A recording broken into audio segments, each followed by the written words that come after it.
Bienvenidas y bienvenidos a Colombia 2050, Propuestas de País, una serie de conversaciones con líderes nacionales de diferentes corrientes de pensamiento que están presentes en las principales encuestas de intención de voto para las elecciones presidenciales de 2026.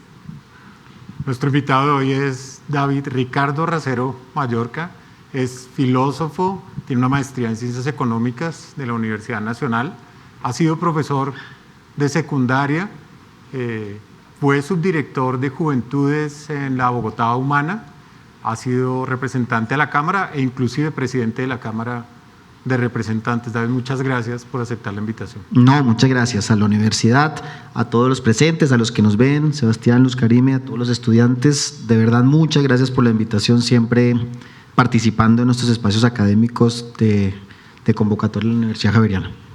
Bueno, para iniciar, queremos siempre preguntar un poco por la persona, por su historia de vida, para entender cómo esa historia incide en su visión de país. Y por eso quiero preguntarle por esa experiencia, siendo joven, estudiante con los padres escolapios, de voluntariado de servicio comunitario. ¿Cómo fue eso y cómo impactó en su vida? Bueno, yo a los 12, 13 años, yo ya sabía que mi vida iba a estar al servicio de mi país o de la gente. No sabía que era por la línea política, pero yo a los 12, 13 años ya tenía clara mi vocación, que mi felicidad iba a estar ligada a la construcción de la felicidad de otros y de otras. Y a los 12, 13 años, de por sí con varios amigos del colegio, algunos aquí presentes, como el que está por allá atrás, Mauricio Salazar, que es el actual director del Observatorio Fiscal de la Javeriana, que estudió conmigo en el colegio, y muchos otros que han pasado por la universidad. Éramos muy inquietos y siempre estuvimos muy interesados por el mundo social, por la problemática social, por la problemática política. Y el colegio de los Escolapios, que tiene una tendencia, por supuesto, de padres religiosa, nos inculcaron mucho esa vocación de servicio. Y a los 14, 15 años, antes de graduarme, hasta pensé ser cura. Más o menos lo pensé, estuve en un proceso que se llama el preseminario, no propiamente dentro del seminario, pero sí buscando mi vocación. Decido que no, pero decido estudiar filosofía para ser docente. Entonces siempre fue el colegio me influyó mucho en esa vocación de servicio. Pensar que no hay mayor alegría sino en dar, más que en recibir. David, desde su paso por la subdirección de Juventudes, usted pues ha estado muy inmerso en los temas que le interesan a los jóvenes, y entre los temas más destacados estuvo su trabajo contra el servicio militar obligatorio. Cuéntenos qué inspiraba esa lucha, esa postura. No, la subdirección de Juventud en Bogotá Humana yo creo que fue un laboratorio de ejercicio de política pública, de gobierno directamente, con una premisa fundamental, y era generar espacios de oportunidad para los jóvenes, especialmente pues, de los sectores más populares.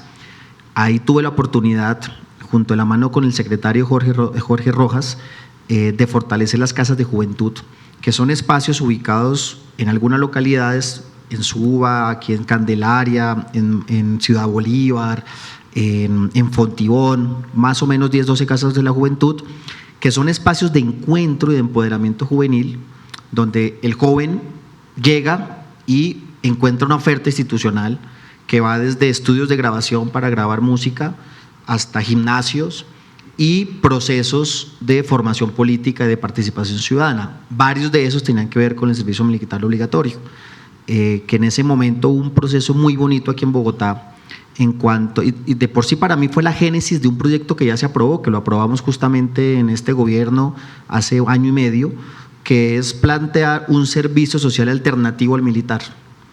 Y la premisa nuestra era: hay otras formas diferentes de servir al Estado que no necesariamente con la bota y con el fusil de un militar. Sobre todo porque le apostábamos a hacer la generación de la paz. No eran estos tiempos de efervescencia en la Bogotá Humana, pues estábamos en pleno momento del plebiscito, en pleno proceso de paz del presidente Juan Manuel Santos con la guerrilla de las FARC.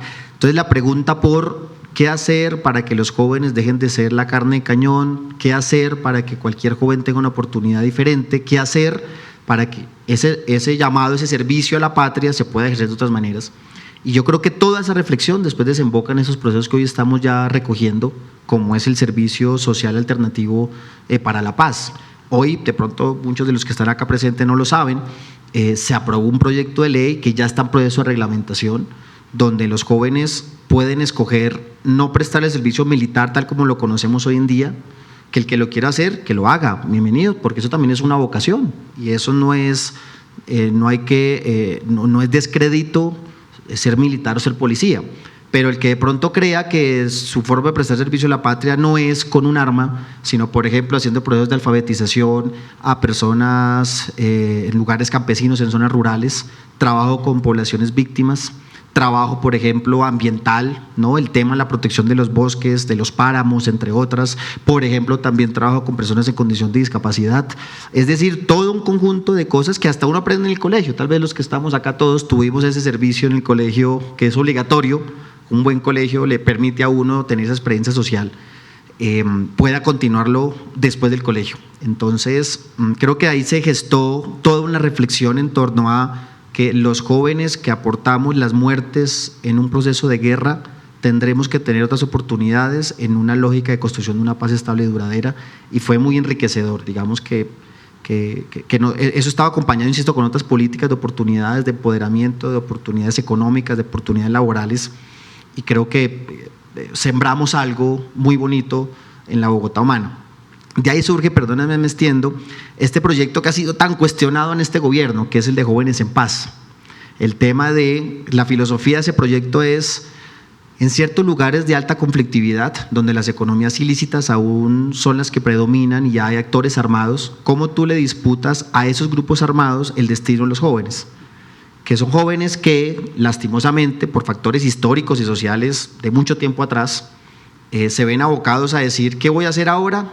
Mi única oportunidad es irme a un grupo armado, ¿no? Porque me obligan o porque no tengo de otra y tengo que conseguir presupuestos, tengo que conseguir dinero para mi familia.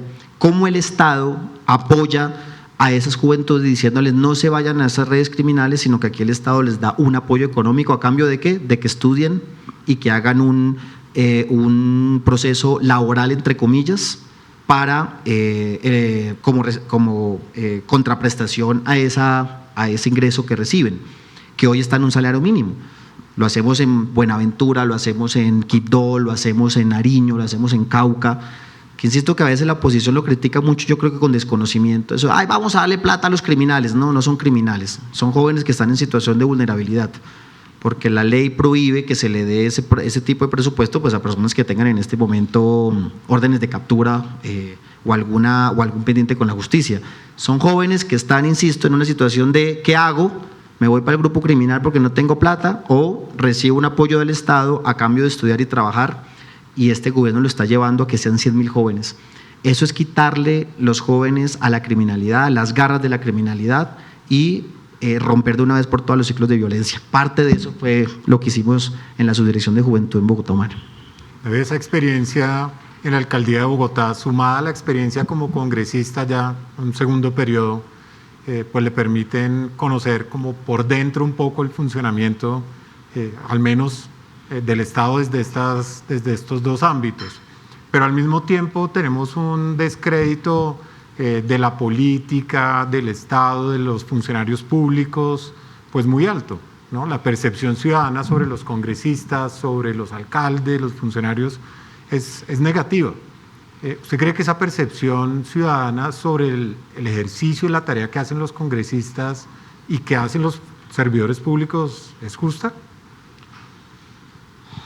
En parte sí, yo creo. Yo creo que la gente le emberraca no tanto si el congresista o el político o el del gobierno hace o no hace. Yo creo que lo que más molesta, y sobre todo a la juventud, lo que más molesta de los políticos es la incoherencia y sobre todo algo que aprendimos de Pepe Mujica, y es que la mayoría de los políticos hoy en día viven diferente a como vive la mayoría de su pueblo. Y creo que hay un rompimiento entre las formas de vida, entre una clase política que se termina volviendo una élite diferente a como vive la mayoría de su gente. Y eso es lo que genera una fractura total, eso es lo que genera casi un apartheid entre una clase política que por eso termina legislando en contra de la gente. Y se los coloco con este ejemplo. La mayoría de los congresistas que llegamos, por ejemplo en mi caso, cuando somos elegidos por primera vez, andábamos en carro personal, en Transmilenio, en taxi, en bicicleta, en patineta, qué sé yo. Y entonces cuando uno llega como congresista, lo primero que lo reciben a uno es con una camioneta blindada y con un esquema de seguridad. Y te lo dan así porque sí. Sale supuestamente porque somos nosotros, tenemos un cargo con riesgo extraordinario. Y yo siempre he cuestionado eso. O sea, ¿por qué de inmediato, simplemente por ser congresista o ser concejal aquí en Bogotá, te van a dar una camioneta? Y nosotros hemos devuelto esas camionetas y hemos dicho, la camioneta blindada debería ser para la persona que lo necesita y no debería ser utilizado como un Uber privado, ¿no? Que lo utilizas para cuanta cosa haya y no se utiliza para lo que tiene que ser, que es proteger la vida de las personas. ¿Cuántos líderes sociales no siguen asesinando en los territorios y a ellos sí no se les atiende? Les llegan a ellos las medidas de seguridad, una vez ya están muertos. Botones de pánico que tú espichas ahí y suena en una estación de policía, ¿no? Y mientras tanto aquí los congresistas andando en sus camionetas que las utilizan como bienes de lujo, como si les da un estatus superior, ¿no? Entonces ya ando yo en camioneta, ¿no? Entonces ya me siento que soy diferente, a bloquear las calles, a parquear donde se les dé la regalada gana. Entonces yo creo que eso es lo que desconecta más a la ciudadanía con la gente, con la clase política, es decir, esa gente política se termina pareciendo mucho entre ellos, izquierda, derecha, centro, lo que sea, pero no se parecen a nosotros. Y creo que esa es la fractura principal de la gente con esta clase política. Porque al final las discusiones ideológicas se dan, ¿no? Pensamos diferente, listo, no nos entendemos, algunas veces sí, algunas veces no. La acción política, uno evaluará al gobierno, algunas cosas hizo buenas, otras cosas mal, pero al final es cómo son. Y la clase política nuestra es una clase política desconectada de la mayoría de su pueblo. Yo tuve una camioneta en su momento por cuestiones concretas de riesgo, denunciadas ante fiscalía, hasta con presencia, gente merodeando alrededor de mi apartamento. Queda ahí y listo, y después se vuelve a hacer el estudio, ya pasa el momento, sobre todo en campaña electoral, que es donde más se vuelve un poquito, se puede, las emociones salen a flor de piel, entonces puede uno encontrarse con personas que de pronto son violentas, pero el resto, yo ahorita llego en carro, llego en Uber, compré una patineta estas eléctricas, entonces llego hasta el Congreso en la patineta. Creo que eso no nos hace ni más ni menos. Antes llegábamos así, ¿por qué vamos a cambiar ahora, no? Y creo que eso le permite a uno estar más en contacto con la ciudadanía y encontrar más cuáles son sus problemas. ¿Cómo resolver los problemas de Transmilenio si no montamos Transmilenio? Por ejemplo, y voy a tirar ya primero el vainazo. Yo estoy seguro que si Claudia López o Peñalosa vivieran por ahí en la Caracas o en la 1 de Mayo o eso, donde están haciendo estos cosos grandísimos, las columnas estas del metro, les aseguro que no hubieran aceptado eso, que le pongan a uno una pared de esas enfrente de la casa de uno. Estoy seguro que no lo hubieran permitido, ¿no? Pero como no viven por ahí, y es donde yo creo que rompemos justamente la relación político con ciudadano. Necesitamos más ciudadanos y menos políticos. Es más, la política es tan importante que no hay que dejársela a los políticos, ¿sí? Y creo que eso es lo que necesitamos, más gente, más ciudadanos haciendo política. Bueno, más allá de la coyuntura y del momento, digamos, de hoy, queremos plantear una mirada de largo plazo, conocer cuál es su visión del país hacia 2050. ¿Cómo se imagina Colombia en 25 años y siendo reconocida o habiéndose transformado en qué áreas? Yo creo que Colombia debe ser reconocida ante el mundo como el gran país de la diversidad. Yo creo que no hemos aprendido todavía a encontrar nuestra identidad propia como nación, porque aún no nos reconocemos en la diversidad cultural, la diversidad política, la diversidad étnica, la diversidad gastronómica, la diversidad artística. Creo que ahí es donde está el corazón de lo que el presidente ha llamado el país de la belleza. Creo que esa es nuestra gran fortaleza, la diversidad ecosistémica, ¿sí? Y creo que por eso ha sido tan traumático nuestra construcción, que igual somos un país muy joven, ¿no? Llevamos 200 años, ¿no? Apenas 200 años. Uy, 200 años dice uno, ¿no? Es relativamente joven, pues si tú lo comparas con los países europeos, o si lo comparas con China, o si lo comparas con otros países que pueden tener unas tradiciones más, con instituciones más fuertes que las nuestras. Creo que el problema nuestro todavía es que no hemos encontrado esos puntos de encuentro de identidad nacional que nos generen orgullo a todos y todas por igual. y creo que ante el mundo deberíamos reconocerlo. Estamos en un país donde hay una clase política, bueno, y obviamente lo voy a seguir hablando, pues estamos hablando de eso, que desconoce el papel tan importante de Gabriel García Márquez, ¿no? Y lo condenaron a que se caminara en los sótanos del infierno, pues eso lo dijo una senadora. Entonces uno dice, si uno no reconoce el papel de Gabriel García Márquez como lo que significó en su momento, en los 70, en los 80, mientras que el mundo entero hablaba de Pablo Escobar, llegó este hombre a ganarse un premio Nobel de Literatura, a hablar de Colombia ante el mundo de una manera diferente, desde una literatura que nos encuentra nosotros mismos, ¿no? Creo que eso es lo que aún desconocemos. Y uno lo ve, y creo que es bonito el auge que estamos teniendo de turismo en este momento en Colombia, muchachos, que estamos superando los niveles de visitantes no residentes en Colombia. Ya el año pasado superamos el récord de 6 millones de visitantes, que sigue siendo poquito si uno lo compara con Ciudad de México, con México, que son 40 millones de turistas, bueno, pero fuimos de los países con mayor visitantes después de México en Latinoamérica. ¿Qué es lo que está viendo el mundo en nosotros? La diversidad.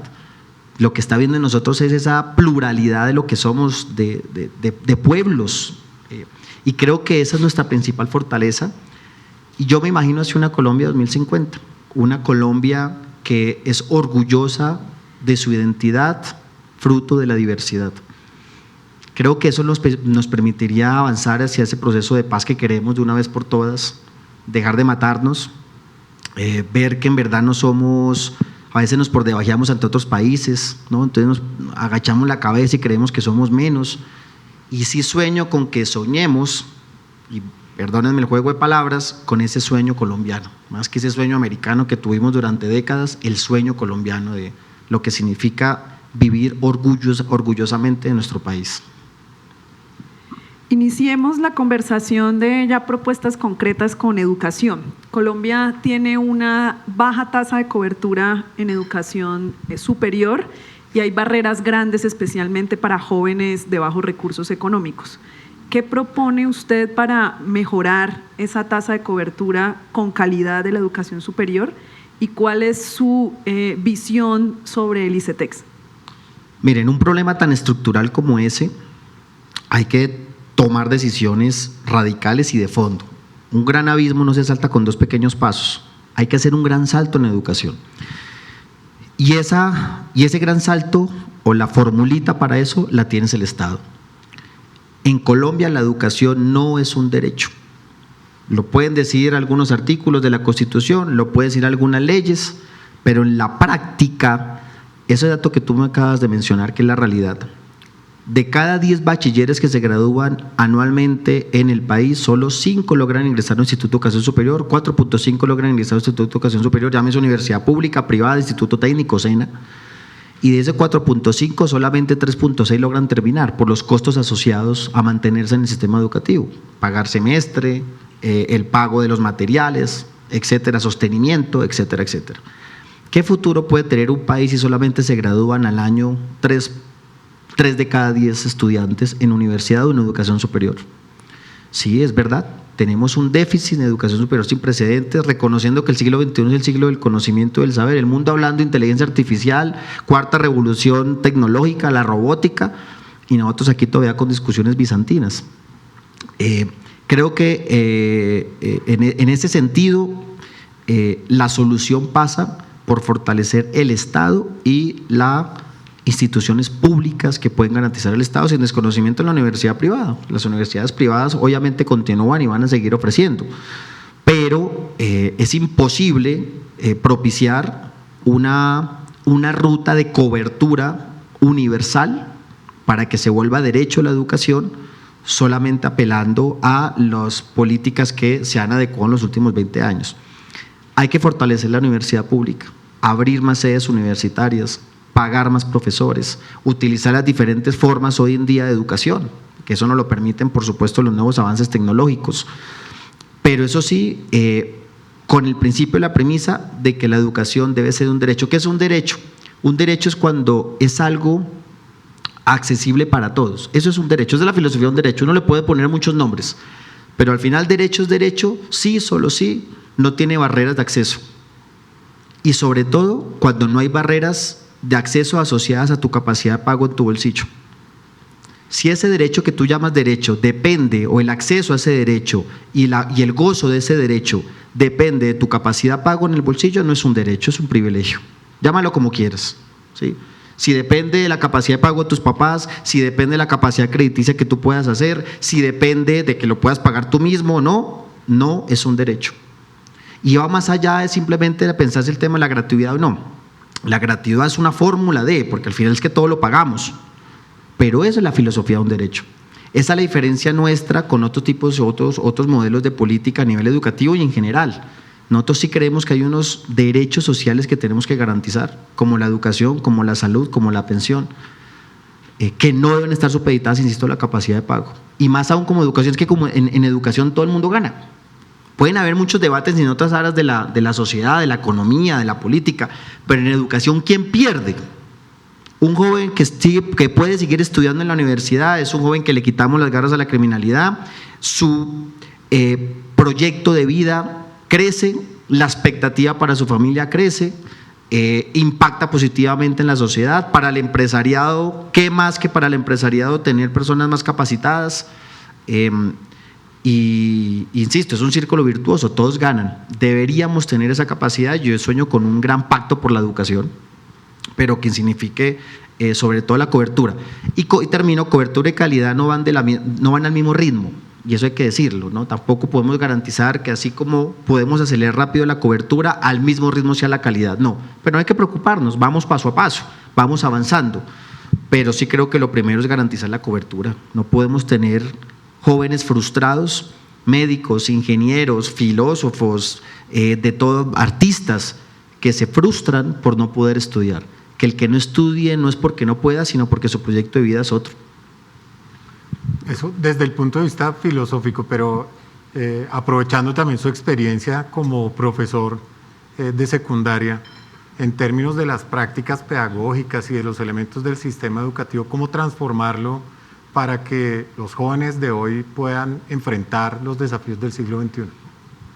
Yo creo que estamos muy atrasados. Yo creo que no sé, y sobre todo ahorita con los retos de la inteligencia artificial, el mundo está acelerándose a unos ritmos sin precedentes, el mercado se está acelerando a ritmos sin precedentes y el sistema educativo es más lento, más paquidérmico para actualizarse, ¿no? Creo que en eso sí se necesitaría una gran reflexión colectiva donde se involucren las universidades en esa reflexión de cómo nos actualizamos para los nuevos retos del siglo XXI, ¿no? Creo que el tema, insisto, de las nuevas economías, la inteligencia artificial va a cambiar absolutamente todo, ya lo está cambiando. La amenaza de que cuántas carreras ya no van a ser funcionales en algunos cuantos años, bueno, todo eso lo tendríamos que revisar. En este momento en el Congreso se está tramitando una ley justamente de inteligencia artificial, va por la Comisión Primera de Cámara. Ahí lo afirmamos y lo estamos impulsando. Hay un compañero mío que es Alid Uribe que está liderando el proceso y creo que eso es para allá esa reflexión, ¿no? Es urgente, es un imperativo. Creo que estamos un poquito lentos. Lastimosamente la educación, y lo voy a decir así, no es el tema más taquillero de nuestro país. El tema entonces viene la seguridad y los de la más derecha te va a decir que el problema fundamental es la seguridad. Por supuesto no quiero decir que no sea un problema, obviamente, y otros van a plantearte que el principal problema es la corrupción. Obviamente no te estoy diciendo que el problema no sea la corrupción, pero creo que en esa orden de prioridades la educación debería ser un tema fundamental, prioritario para discutir. Un gran pacto por la educación sería fundamental en este momento, urge, es un imperativo, pensando en los retos del siglo XXI. Un país que no le invierta en la educación es un país condenado al fracaso, ¿sí? Nosotros aquí todavía pensando en petróleo, en carbón, en los que son los sectores menos productivos en el país, cuando insisto, la sociedad está avanzando en otro tipo de inteligencias, creo que estamos un poco atrasados. Y usted menciona precisamente la posibilidad o los impactos que se anticipan de la inteligencia artificial y los desarrollos tecnológicos en diferentes sectores de la economía, pero nuestra economía está constituida fundamentalmente por personas en la informalidad. Entonces, ¿cómo avanzar hacia una sociedad donde hay más informalidad y puede haber más oportunidades de empleo para todos? Esa pregunta, a mí me gusta mucho esa pregunta porque el tema de la informalidad siempre se ve como si fuera un problema. Para mí no es el problema fundamental del mercado laboral. Es más, la informalidad para mí es una consecuencia de, y no debe ser asumido como una causa de los problemas del mercado laboral. Yo creo que antes de preocuparnos por la informalidad, y no quiero, por supuesto, desmeritar ese debate, hay que preocuparnos más bien por cambiar la matriz productiva del país. Hoy tenemos un desempleo estructural alrededor del 10%, 9, 8, bueno, 10% es un desempleo estructural de gente que ni siquiera tiene trabajo formal, pero o sea, es gente que ni siquiera está ocupada, como dicen los economistas, ¿sí? Creo que lo primero que tenemos que preocuparnos es cambiar la matriz productiva para generar mayor ocupación y permitir que hayan personas con posibilidad de ingresos. Yo creo que la formalidad se va generando poco a poco a partir de eso. Si nosotros generamos más formalidad en términos industriales o en términos, si generamos más posibilidad de trabajo en términos de agricultura, en términos industriales, la formalidad se va a venir dando. Pero creo que a veces asumimos el tema de la informalidad como un gran tabú y creo que, insisto, no es el principal problema del país en este momento. Generemos ocupación, hagamos que la economía fluya, hagamos que hayan personas con más ingresos y con mejores ingresos. Lo que estamos haciendo en este momento en este gobierno en los últimos 2 años. Cuando el presidente Petro dice hay que cambiar la matriz productiva de ser un país dependiente del petróleo y del carbón y parte de la especulación financiera a un país productivo, es porque estamos pensando en que tenemos que enfatizar los sectores económicos que más puestos de trabajo generan, que es la agricultura, el agropecuario y el industrial. ¿Sí? El sector agropecuario en el país viene creciendo a tasas de 9-10%, 9% creció el año pasado. ¿Qué significa eso? Mayores puestos de trabajo para el campesinado, ¿sí? Mejores condiciones para el empresariado, reducción de la pobreza en el campo, en lo rural, que es donde más vemos situaciones de pobreza y pobreza extrema. Tenemos un país más justo, más equitativo. Cuando ponemos a trabajar el campo y empezamos a producir más, se abaratan los precios de los alimentos en las ciudades, entre otras. Tenemos mayor capacidad de exportación, que es algo que estamos logrando. Hoy en día la exportación en sectores no petroleros y carboneros se ha venido aumentando. La inversión extranjera en sectores no petroleros y carboneros se ha venido aumentando. Yo creo que ese es el camino. Y también eso debería ser un gran pacto con el sector industrial de nuestro país. El sector petrolero, el sector carbonero, que todavía sigue siendo nuestra principal fuente de divisas del petróleo, no el carbón, porque el turismo ya está superando el carbón. El sector petrolero es un sector con poca mano de obra, poca intensividad en el trabajo, ¿sí? Necesitamos más bien impulsar esos sectores que más generan puestos de trabajo y yo creo que esa formalidad se va a ir dando, ¿no? La reforma laboral habla, por ejemplo, de pasar a la formalización en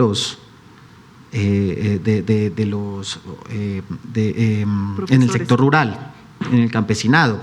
¿Cómo fue que mencionaste? Creí que ibas a mencionar los profesores. No, profesores no, sino los jornaleros, por ejemplo, a los camioneros, cosas que han quedado en acuerdos, pero que nunca se han cumplido. Y creo que ese es el camino. No solamente es crecer por crecer, entonces si hay economistas acá, no solamente que sea el crecimiento 3, 4, 5, sino la forma como se crece. Nosotros tuvimos unos boom de crecimiento en la época de Uribe, 5%, 6%, claro, porque empujó el petróleo, con unos precios del barril de petróleo que nos favoreció, el boom petrolero. Pero bueno, aquí nos faltó fue el tránsito hacia la industrialización y si ese boom no se ha aprovechado, pues tendremos después momentos de vacas flacas. Creo que el camino es cambiar la matriz productiva, apostar a los sectores que más fuentes de trabajo generan. David, hablemos ahora del sector salud. El sistema de salud enfrenta una crisis de financiamiento.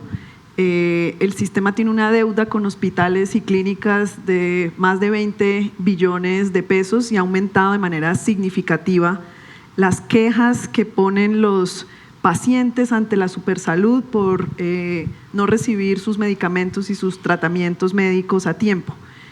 ¿Qué propone usted para mejorar la sostenibilidad del sistema, manteniendo la cobertura y mejorando la calidad en la atención?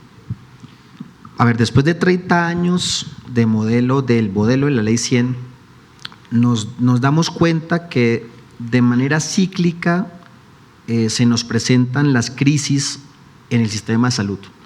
Lo que vivimos hoy en día no es nuevo, ¿sí? Cada cierto tiempo hay crisis que se ha presentado de muchas maneras, pero que al final el que termina pagando las crisis es el usuario, en este caso el paciente. Yo estoy en la línea del gobierno, por supuesto. Yo sí creo que este sistema se tiene que reestructurar completamente. Tal vez hasta lo que yo creo que está pasando con el nerviosismo que se tiene en el mercado por el sistema de salud, justamente porque no se sabe para dónde vamos, que si se va a aprobar o no se va a aprobar, llevamos en este juego 2 años, ¿no? Y esa incertidumbre es lo que termina impactando de peor manera, yo creo que en este caso, todo el sistema de salud. Pero miren, el sistema de salud mueve al año 100 billones de pesos. 100 billones de pesos. B de billete, con B grande, de billete, ¿sí? ¿Cómo nos van a decir o cómo este país no puede asumir que con 100 billones de pesos no podemos tener un sistema de salud decente, que sea oportuno, de calidad, que no hayan esas brechas de atención? Nosotros aquí en Bogotá podríamos tener un buen sistema de salud, ¿sí? Sobre todo cuando estamos en las localidades del centro y del norte. Pero entonces hay departamentos que no tienen hospitales ni siquiera de segunda o tercera categoría. Eso nos lo dice nuestro representante de Arauca, que es uno de los ponentes de la reforma de la reforma de salud en el Congreso de la República. Allá tienen un hospital a duras penas que llega a segundo nivel, ¿no? Entonces cualquier cosa tienen que trasladarlo a Santander, a Bucaramanga. Aquí tenemos unas brechas inmensas en temas de atención. ¿En qué estoy con la propuesta del gobierno? De que el sistema de salud tiene que priorizar la prevención. Cuando tú priorizas, ¿qué significa priorizar? Mayor billete, más billete a la prevención, mayor atención a la prevención, búsqueda activa entre todas las modalidades de la prevención, que ya lo tiene el sistema actualmente, pero que no se hace porque está a cargo de las EPS y perdónenme la expresión, pero es que no es un negocio, porque cuando tú cuando tú fortaleces la política de prevención y se identificas de manera más rápida la enfermedad, puedes atender de manera más rápida la enfermedad. Atender la enfermedad en sus estados iniciales es más barato que atenderla en sus estados ya más crónicos. De eso se trata la salud, ¿no? Cuando tú dejas empeorar la enfermedad te cuesta más. Por eso hay una contradicción. Nosotros creemos, al igual que la educación, que la salud es un derecho. Y cuando tú encuentras intermediadores cuyo fin no es el derecho sino el lucro privado, pues hay una contradicción en términos. No puede ser. No puede ser, porque es que cuando hay un intermediario privado que son las EPS buscando lucro, ¿qué lleva a eso? A que hayan barreras, ¿sí? A que la atención se pueda demorar, a que no sea rentable atender, a que no sea rentable dar medicamentos, a que no sea rentable la prevención, a que sea más rentable más bien, un tratamiento de cáncer ya con metástasis o qué sé yo, a la prevención inicial. Por eso comparto la idea del gobierno nacional, hay que hacer una reestructuración total de la reforma de salud, claro que sí, y se puede mejorar. Yo participé en las primeras conversaciones. Miren, muchachos, ningún proyecto del gobierno que ha pasado al Congreso ha salido como se presentó, todo tiene modificación. En la versión inicial del proyecto de la reforma de la salud se acababan completamente las EPS, nada de intermediación. Hicimos una mesa técnica, yo estuve ahí presente, y al final las EPS continúan. Hay una intermediación que se llama gestoras de vida, que ya no es lo mismo como operan ahorita las EPS como intermediadoras financieras, pero sí tienen algunas responsabilidades, sobre todo en materia de la referencia y contrarreferencia, entre otras, y hasta en el proceso de auditoría. El pago a las clínicas, el pago a los hospitales. ¿Por qué los hospitales se quiebran y por qué hay clínicas privadas que reciben siempre el pedazo grande de la torta? ¿Eso cómo se garantiza? Cuando el Estado es el único pagador, que eso es lo que estamos haciendo en este momento con el ADRES, que el Estado sea el que pague y no haya una intermediación financiera entre la EPS y el hospital. Bueno, muchas cosas, pero el mensaje fundamental es necesario hacer la reforma. ¿Por qué negarlo? Entonces ahora no, es que por culpa de este gobierno la crisis del sistema de salud, mentira, eso no es cierto. Como si el sistema de salud no viniera de crisis en crisis. Aquí ya se nos olvidó el paseo de la muerte, se nos olvidó que aquí llegabas a urgencias y te llevaban una ambulancia para otra clínica, para otro hospital y nadie te quería atender porque supuestamente no estabas afiliado. Y poco a poco el sistema ha tenido que corregir. Hoy urgencias te tienen que atender sea donde sea, hoy. ¿Sí? Ya no te pueden quitar la atención de urgencias, pero eso no fue siempre así. Este es un sistema que ha tocado y lo perfeccionando poco a poco, y la crisis es recurrente. ¿Y saben qué es lo peor? Que termina pasando el peor de los mundos posible. Se privatizan las ganancias y se socializan las pérdidas. Ese es el peor de los mundos posible. Las grandes ganancias siempre a los que son los grandes dueños de las EPS, y cuando el sistema, algo pasa con el sistema, entonces sale el papá Estado a pagar. Sale el papá Estado a pagar las deudas de los hospitales, la deuda de las clínicas, los pasivos hacia el profesional de la salud, entre otras, ¿no? Cierre esa EPS y mande sus usuarios para otra EPS, y ¿qué es lo que hacen? No solucionar el problema, trasladan el problema. Ese es un sistema completamente inviable. Y esta reforma de la salud lo que quiere es, con muchas cosas que podemos mejorar, por supuesto, transitar hacia un sistema que garantice el derecho a la salud. Repito, perdónenme, me extendí, que la salud no sea un privilegio. Y se los digo con toda franqueza, no puede ser posible que si tú tienes una prepagada o plan complementario, recibes una salud diferente a que si no la tienes. ¿Por qué? ¿Por qué? ¿Por qué tenemos que llegar a un sistema de salud donde tu atención depende de que si pagas un poco más? ¿Por qué? Es que el que puede pagar más es que es un ciudadano de primera categoría y el otro no.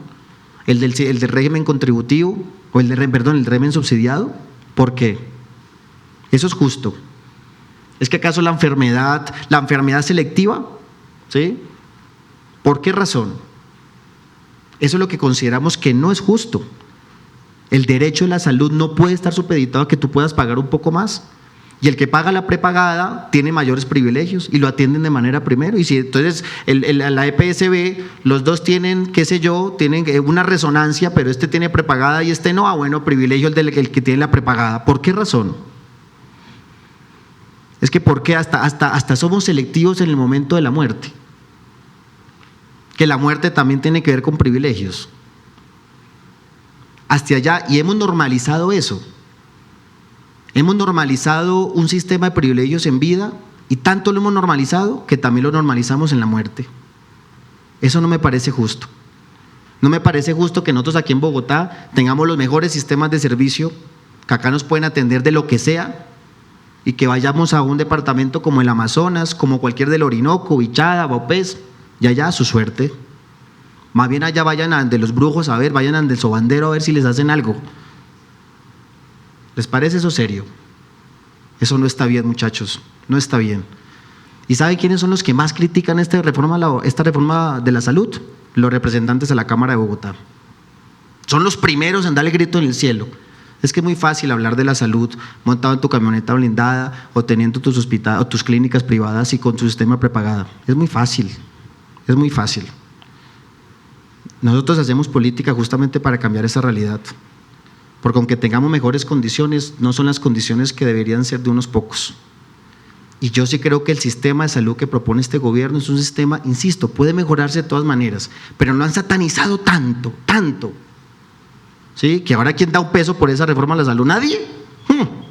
Por lo menos la reforma pensional sí había un gran consenso, y eso más o menos, hasta los mismos fondos privados de pensión decían, sí, hagamos ese sistema de pilares. Yo estuve en esas reuniones. Y está que se nos cae en la corte, pero los fondos privados de pensión están diciendo que no se caiga, porque van a ganar también. Listo, todos ganamos. Pero ¿por qué nos cuesta entender tanto que sí hay derechos? Y tú, por ser colombiano, te lo mereces. No importa si eres de estrato 6, de estrato 1, si naciste en Quibdó, si naciste por allá en La Hormiga, Putumayo, si naciste por allá en Becerril, César, si naciste en Chapinero, o si naciste en Usaquén. Espero que me haya hecho comprender, porque esa es la lucha por la que hacemos nosotros, y porque creemos que sí necesitamos un país más justo en términos de derechos. Hablemos de otra reforma. Usted como congresista participó… Yo quiero un poquito más de agua, ya, por favor, qué pena con usted. Está muy sabrosa esta conversación. Mientras le planteamos la pregunta. Otra reforma, la del Sistema General de Participaciones.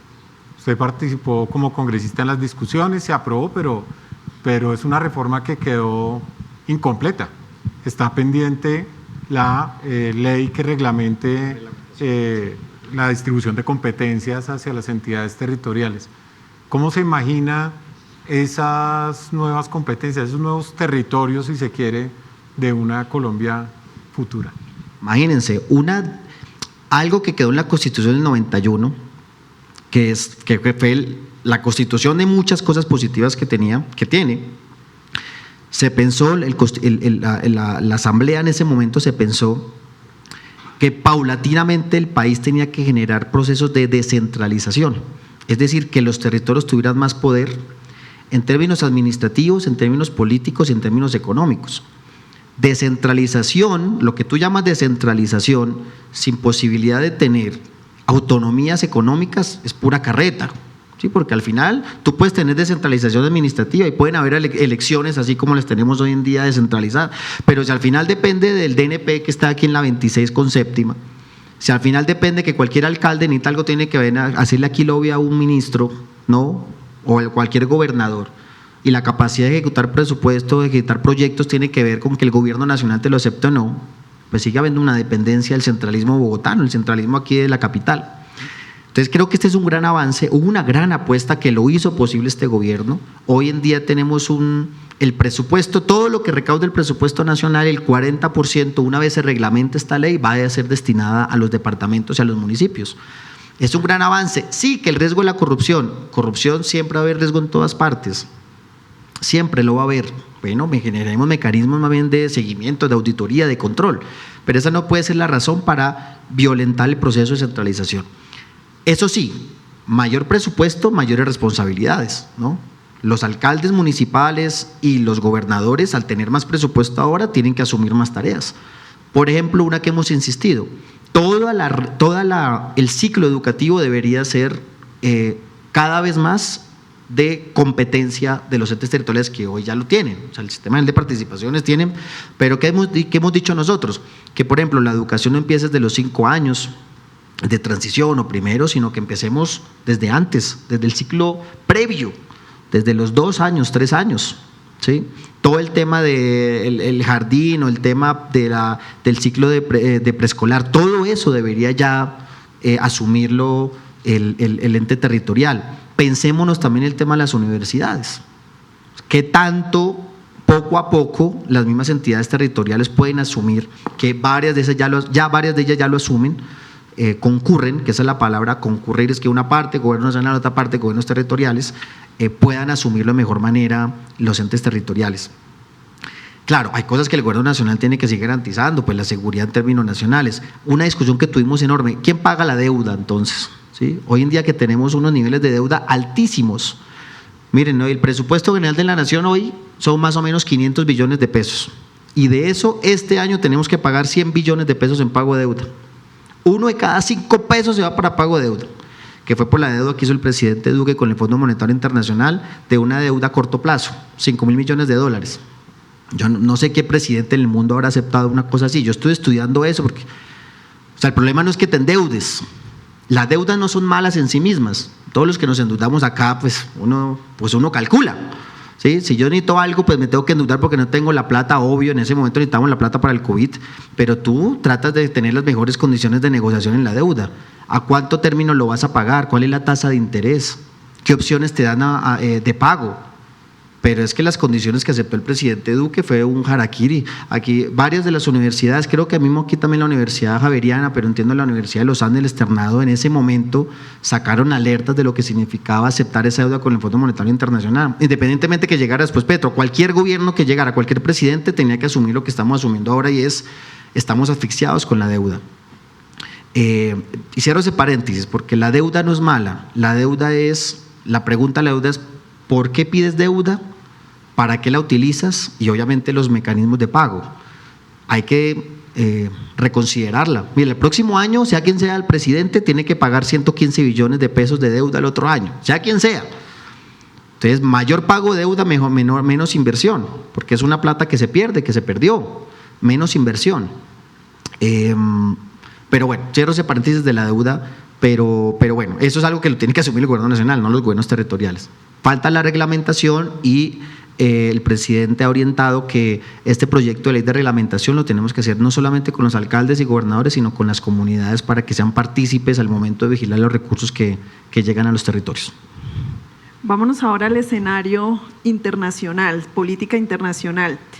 ¿qué principios deben guiar la política exterior de Colombia y cuál debería ser la postura del país frente a la nueva administración del presidente de los Estados Unidos, Donald Trump? Bueno, yo creo que dos principios en nuestras relaciones internacionales con Estados Unidos, con China, con quien sea.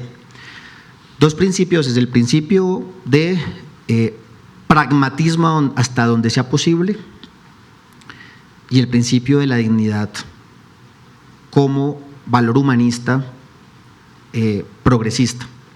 Cuando digo el pragmatismo es porque nosotros tenemos que tener la capacidad de negociar con quien sea, como sea, siempre pensando en el interés nacional, ¿sí? Y el pragmatismo es para poder nosotros tener relaciones políticas y económicas con cualquier país pensando en nuestros propios intereses, quitándole la carga ideológica, ¿sí?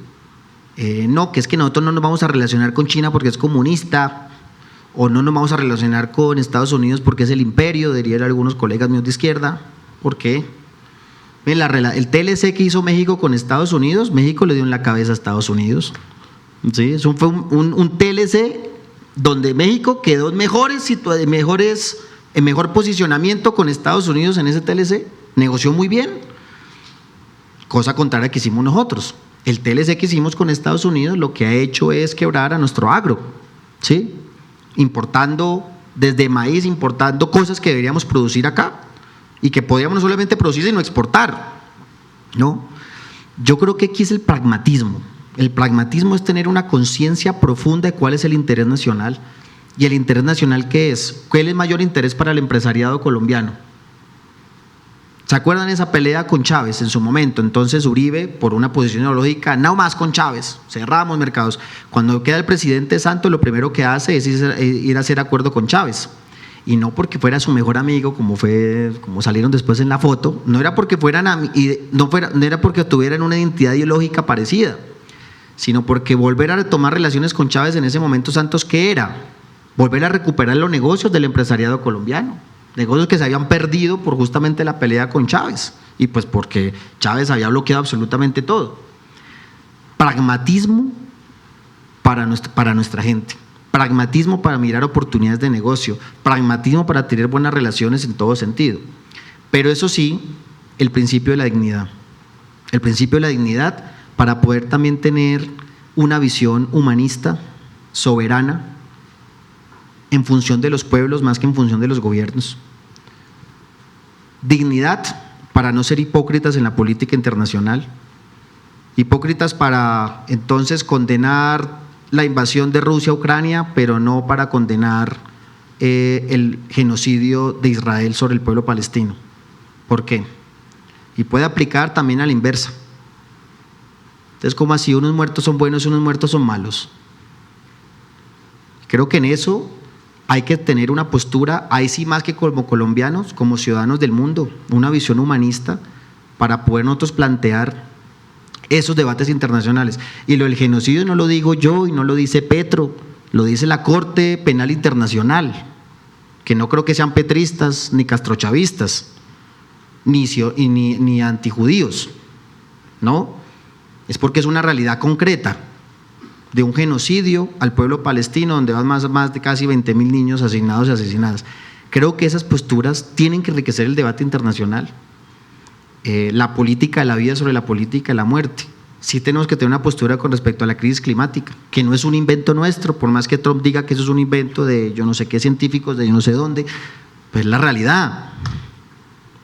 Entonces, ¿qué vamos a hacer? Está en amenaza la civilización, la vida humana y la vida no humana en riesgo, es real. Miren, el problema de la crisis climática, muchachos, no es un problema del clima, es un problema político. La crisis climática en el fondo es una crisis política, porque los tomadores de decisión a nivel internacional no toman las medidas que tienen que tomar. Un gran plan Marshall internacional para apostarle a lo que significa inyección de recursos para las energías renovables, entre otras. Porque todavía a este mundo no le interesa superar el petróleo, porque el petróleo es la fuente de renta más grande junto con las plataformas digitales. Los 10 más ricos del mundo están entre esos, entre el dueño de TikTok y el dueño de la Terpel y todo, ¿sí? Entonces yo creo que en eso sí hay que tener visión, y es una visión más allá de Colombia, sino una visión de mundo, ¿no? Y por último, sí, la soberanía. Nosotros siempre hemos luchado contra esa idea de que nosotros tenemos que arrodillarnos a Estados Unidos, pero no es arrodillarnos ante él, pero no es arrodillarnos ante nadie, ¿sí? Eso nos falta, ese es el orgullo nacional, esa es la soberanía propia, pensar en nuestro pueblo, pensar en nuestra gente y poner los huevos en diferentes canastas. Si a Trump se le ocurre ahora subir los aranceles, bueno, pues abrimos otros mercados, ¿no? De eso se trata la lógica internacional, más pragmatismo para el relacionamiento y más visión, insisto, de país. Aquí siempre hubo una clase política donde le interesó más, no sé, vivir como los gringos, vivir como los europeos, más que pensarse una política a la colombiana, una economía a la colombiana. Y bueno, creo que esta generación de hoy en día creo que somos un poquito más conscientes en eso. Si pensamos con nuestro empresariado, con nuestro pueblo, ¿qué es lo que nos interesa a nosotros? Interés nacional, por encima de cualquier discusión ideológica que no nos conduce a ninguna salida en el trato con los países con los que tenemos relaciones. ¿Y cómo aplicar esa lógica de pragmatismo, pero dignidad humana, soberanía, al contexto regional, a la relación, por ejemplo, con Venezuela? Nos limitamos simplemente a mantener relaciones comerciales, no nos importa lo que ocurra en el ámbito político y las tensiones que se han producido en la región a propósito de la situación en Venezuela, la ola de migración que ha requerido o que ha implicado. ¿Hasta dónde llega esa posición o cómo se aplica esa mixtura de elementos en el ámbito regional? El tema Venezuela puntual, y es que, por supuesto, todo lo que ocurre con Venezuela nos impacta directamente, diferente a lo que pueda ocurrir en Palestina. Es la frontera más grande que tenemos con un país vecino. La migración venezolana impacta profundamente aquí en Colombia. Todo lo que ocurre en términos políticos y económicos nos termina afectando a favor o en contra. Por eso la diplomacia hacia Venezuela sí tiene que ser más estratégica. Ahí es donde entra el pragmatismo, porque es que si tú miras, entre más se profundice el conflicto político, entre más se profundice la crisis económica de Venezuela, más nos impacta negativamente. A mí me parece muy responsable que desde un gobierno colombiano se haya apelado a la política del cerco económico, cerco diplomático, cerco como se llame, con esa intención de ahogar al gobierno venezolano para que el autoritario Maduro caiga. Lo que termina haciendo es implosionando una realidad económica social en el país que nos termina perjudicando a nosotros. Ahí es donde llegan miles de venezolanos, cientos, millones, se calcula 2, 3 millones de venezolanos a Colombia justamente por esa implosión interna en Venezuela, ¿no? Y son 2, 3 millones de venezolanos aquí que impactan de todo sentido, generan presión sobre los servicios sociales, en materia de seguridad, que sabemos muy bien, en temas de trabajo, de empleo, de todo tipo. Entonces aquí es muy fácil a veces llenarse la boca en ese sentido, pero creo que las apuestas más de fondo, aunque a veces no sean tan populares, son las más adecuadas y las más inteligentes. Sí tiene que haber, y Colombia debería ayudar a esa salida política en Venezuela. La salida política es, claro, elecciones libres y transparentes. Lo que ocurrió en las últimas elecciones es un desastre porque el presidente Maduro, el autoritario Maduro, no ha querido mostrar las actas. Pues obviamente, si no se ha querido mostrar es porque pues blanco es gallina lo pone, ¿no? Y obviamente uno no puede tolerar eso, ¿sí? No puede pedir democracias libres, elecciones libres cuando el presidente de turno no muestra las actas. Lo deberíamos censurar en cualquier parte del mundo, ¿no? Si lo mínimo que es el sistema electoral no se respeta, que nos ha pasado aquí en Colombia hacia nosotros. Entonces nosotros no podemos replicar lo que cuestionamos nosotros como gente de izquierda en otros países. Pero la salida no es como lo que está pretendiendo el gobierno estadounidense, es hacer ese bloqueo económico. Eso empeora más la situación, ¿no? Y lo peor es sobre todo para el pueblo venezolano. Ya ahí se combina lo de la dignidad. Pues al final tu privilegio es el pueblo. ¿Qué es lo que está pasando con el pueblo venezolano? Sobre todo un país que nos recibió durante décadas, que fueron tan generosos con nosotros. Sobre todo los departamentos de la costa Caribe fueron absolutamente generosos con los colombianos. Entonces yo creo que ahí la salida debe ser política, no nosotros ser actores que le meten más leña al fuego, sino más bien actores para buscar soluciones. Y en términos de paz, hablemos un poco de lo que ha sucedido en este gobierno, los intentos múltiples en numerosas direcciones y con numerosos grupos, pero que por ahora no se han materializado. ¿Usted cómo ve hacia adelante esa mirada de paz total y de negociación? ¿Qué va a pasar en el futuro con esos procesos? A ver, el problema fundamental de los grupos ilegales son las economías ilícitas, ¿sí? Sin lugar a dudas, las economías ilícitas son siempre el caldo de cultivo. Mire, Colombia ha sido experta, muchachos, muchachas, en desmovilizar grupos armados. Desde la Constitución del 91, antesito, con el M-19, de ahí hasta la fecha, hemos tenido aproximadamente 20 procesos de paz. Se han desmovilizado un sinnúmero de grupos guerrilleros y paramilitares, utilizando diferentes variaciones. Procesos de paz como con las FARC, o el proceso que se hizo con las Autodefensas Unidas de Colombia, o entre otras, ¿sí? Y el problema nuestro es que somos expertos en desmovilizar grupos, en desarmar grupos para que surjan otros, ¿no? Y mandamos jóvenes y damos de baja cabecillas, y entonces son noticias tras noticias. ¿Para qué? Para que otros jóvenes sean reclutados. Las cárceles no dan abasto. Entonces, ¿cuál es el problema? ¿Cuál es la solución de raíz a esto? Por eso fue la apuesta de paz total del presidente Petro. Que se pudo haber equivocado en unas cosas, puede que sí, la historia ya nos lo demandará. Pero es como el tema de las drogas ilícitas, del tema de la cocaína. Es un problema internacional que amerita una solución internacional. No podemos solo hacer la solución nosotros. Se necesita una gran apuesta nacional, pero el mundo no está preparado todavía para esa discusión. Poco a poco estamos avanzando, ¿sí? Pero aquí hay un proyecto de ley que es para regular el uso del cannabis en adultos, el uso recreativo. Y es un debate contra la ciencia. Y yo sé que eso no es taquillero y a veces esto tiene mucho tabú. Y le metemos moral y le metemos religión y le metemos muchas cosas, cuando hoy, y ahí es donde está la hipocresía, no lo digo yo, lo dice la ciencia, hace más daño el alcohol que un cacho de marihuana.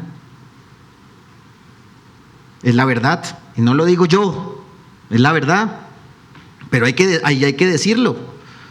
Una persona en estado de alicoramiento puede tener comportamientos violentos que alguien que está con un bareto de marihuana. La reacción química es diferente, el comportamiento es diferente, pero la marihuana no. La marihuana tiene que seguir siendo castigada a nivel internacional, pero el alcohol sí. Y sin hablar del cigarrillo, sí, aumentamos los más impuestos, pero el cigarrillo no es una droga, el alcohol no es una droga. Entonces, ¿cómo así? Entonces, miremos la ciencia. Eso es lo que planteamos nosotros, el debate fundamental, ¿no? Entonces, prohibamos el alcohol también, prohibámoslo, y el cigarrillo. Entonces, esa discusión todavía yo creo que el mundo está muy cruda para dársela, ¿sí? Las economías ilícitas son y sobre todo el narcotráfico, pero en ese sentido, la apuesta de paz total, ¿qué fue? Listo, vamos a seguir con acciones militares, pero demos la oportunidad de dialogar con los que quieran dialogar. ¿Qué ha funcionado? No, sí y no. Hoy tenemos un proceso de paz con los comuneros de Nariño. Allá en Nariño, una fracción del ELN que se separa de la estructura central del ELN y decide si vamos a hacer la paz, y en este momento ya estamos a puertas. Este gobierno va a entregar la paz en Nariño. Valioso, fundamental, paz territorial, y vamos a celebrar como país. Pero una fracción del ELN, la que está en Catatumbo, sigue traqueteando. Bueno, entonces hay que darle con toda la fuerza pública. Entonces yo creo que esa lógica entre negociación y no desistir en las fuerzas y no desistir con presión militar, creo que es la fórmula. Con los que quieran dialogar, dialogamos, y los que se resisten, pues hay que seguir la presión militar, porque ese es un deber del Estado colombiano, garantizar la paz con la fuerza pública, con la fuerza militar. Lastimosamente el ELN ya perdió la oportunidad, o ya muestra la calaña que es el ELN, ¿sí? Ya eso no hay nada, eso de guerrilla no tiene absolutamente nada, son traquetos, es una banda criminal, ni se diga pues del clan del Golfo también, eso es imposible. Yo creo que no hay que, o sea, hay que fortalecer la política de la fuerza pública, pero siempre con la posibilidad de diálogo. Y insisto, el fondo, pasar de economías ilícitas a economías lícitas, que esa es la apuesta de transformación territorial, que eso no se hace de un año para otro, es un poquito más difícil. De cara a las elecciones presidenciales del 2026, ¿con qué personas o qué partidos estarían dispuestos a hacer alianzas? Pues primero entendamos de qué se trata la elección del 2026. El 2026 va a ser la elección entre los que defendemos la democracia y el auge del autoritarismo a nivel internacional. Con la llegada de Trump, de Milei, de los Bukele, que aquí pega mucho, ¿no? Y aquí como que resuena mucho esos actores. Aquí hay unos trumpistas, ¿sí? Y acá hay unos bukelistas y hay unos mileístas, hasta tienen sus mismos asesores. Y el problema de ellos es que son antiderechos. Ese es el problema fundamental de ese tipo de políticos. Trump, Milei, Bukele, con sus diferencias, pero son actores políticos a nivel internacional que están fomentando en los diferentes países un discurso muy peligroso, que hasta contradictorio, porque hablan en nombre de la libertad, pero para acabarla. No les gusta la agenda de las mujeres, ese tema feminismo mándelo a recoger, dicen ellos, ¿sí? La agenda LGBTIQ+, no, eso ni se diga, eso es solamente hombres y mujeres, no más, el resto no existe. Eso de la identidad de género, orientación sexual, eso es pura vagabundería, ¿no? Ese tema de pensiones, como está pasando en Argentina, donde manda la policía a los abuelitos, no, eso es muy costoso para el Estado. ¿Cómo así que garantizar las pensiones? ¿No? Ese tema de la libertad absoluta, miren, ese tema de la libertad absoluta como lo maneja Milei es un falso discurso de la libertad. La libertad del dejar hacer, del todos contra todos, del estado de naturaleza, esa noción de libertad solamente favorece al más poderoso. Cuando tú quitas el estado de la sociedad, lo que generas es una sociedad del más poderoso. El Estado es una construcción, un gran avance de la sociedad, de la historia de la humanidad, en función de los más débiles. Eso es lo que es justamente el Estado. Y las repúblicas se crearon en eso, y los estados de derecho, después el Estado social de derecho se crearon fue en eso. Que las sociedades traten de adecuarse en función del más débil, no del más poderoso. Quita tú el Estado como hace Milei, quítalo, que es lo que propone Vicky Dávila. No, quiten ministerios y quiten. Al final, ¿qué estás garantizando? Una sociedad sin Estado es una sociedad donde va a ganar el más fuerte.